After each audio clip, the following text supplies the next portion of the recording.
हमारे देश में लाखों करोड़ों लोग सफलता के लिए प्रयास कर रहे हैं, पेपर दे रहे हैं और पढ़ाई कर रहे हैं ताकि वे कॉम्पिटिटिव एग्ज़ाम्स में सफलता प्राप्त कर सकें। तो उनके लिए जो स्थान है तीसरा, कुंडली का तीसरा स्थान और छठा स्थान, ये महत्वपूर्ण है। तीसरा स्थान है टारगेट का। जब तक ये तीसरा स्थान अच्छा नहीं होगा ना कुंडली में, तब तक आप एक टारगेट नहीं बना पाएंगे। आपको पता ही नहीं होगा आप किस चीज़ के लिए जी रहे हैं, आपको चाहिए क्या। तो जो लोग परीक्षा की तैयारी कर रहे हैं उनका टारगेट है, यानी कि तीसरे स्थान में कोई अच्छा ग्रह बैठा है। फिर छठा स्थान असफलताओं का है, फेलियर्स का। और फेलियर्स जितने ज़्यादा होंगे उतनी सफलता की संभावना बढ़ जाएगी। अब मैं अगर बात करूं, कुमार गौरव की कुंडली देख रहे थे उस दिन, तो कुमार गौरव एक एक्टर हैं। उन्होंने अपने जीवन में पहली सफलता देखी। उस पहली सफलता ने उनको इतना बड़ा बना दिया कि अब वो उसके बाद सफलता ना देख सके।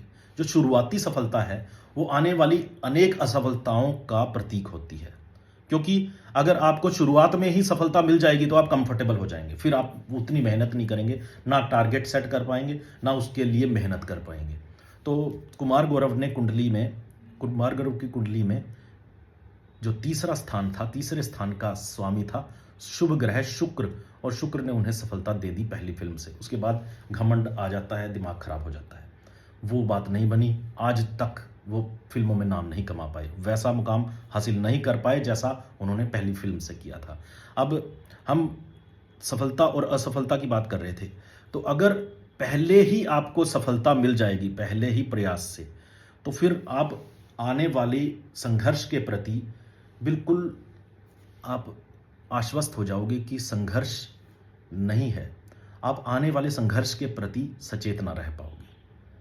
कौरवों और पांडवों का जो महायुद्ध हुआ, उस दौरान जब युद्ध क्रीड़ा आरंभ हुई तो शकुनी ने जानबूझकर पासे ऐसे फेंके कि युधिष्ठिर जीत जाएं। पांडवों की जीत, वो जो पहली जीत थी, पासे पलटे, उनके पक्ष में जीत आ गई। ऐसा लगा जैसे आज सारा दिन युधिष्ठिर ही जीतेंगे। उस दिन युधिष्ठिर ही जीते। दुर्योधन बड़ा गुस्सा हुआ शकुनी को कि आज सारा दिन क्यों आप हारे इनसे। शकुनी कहते हैं कि बेटा, ये जो पहली जीत है इसका लालच युधिष्ठिर को बड़े कदम उठाने के लिए विवश करेगा। कल मैं सारा दिन उससे जीतूंगा और सारा राज्य उससे हड़प लूंगा। उसने सारा कुछ जीत लिया अगले दिन, जैसे उसने कहा था। तो पहली जीत आपकी आने वाली असफलताओं को आमंत्रित करेगी, ये बात का ध्यान रखना। ठीक है, तो टारगेट सेट करने के लिए कुंडली का तीसरा स्थान, फेलियर्स के लिए कुंडली का छठा स्थान।